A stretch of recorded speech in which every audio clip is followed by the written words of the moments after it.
Ano ang maipapayo mo o gustong sabihin sa mga ibang artist na manonood, sa ibang mga kaibigan nating artist, lalo na doon sa mga bata, sa mga baguhan, yung mga bagong sibol na artist?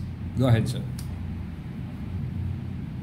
May papayo ko, kung talaga hilig nila yan, sa bagay, lahat naman ng gumagawa ng ganyan, talagang bata pa o siya yan. Pero sasabi ko lang, sa experience ko, talagang maraming ano yan, maraming hirap ka ano yan.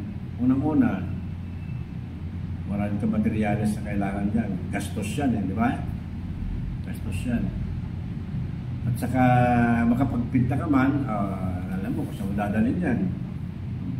Hindi ka naman kaagad-agad makakabenta yan. Kaya gawa lang. Pilitin mo lang na makalikha ka ng maayos na trabaho dahil darating din yung time eh. Sabi nga nung isang boss ko nun bawat palayok may kasukat na suklob, sabi niya. Parang sinabi sa painting, bawat painting merong katapat na mamimili yan. Soulmate, di ba? Gawa nga lang gawa. Darating yung time.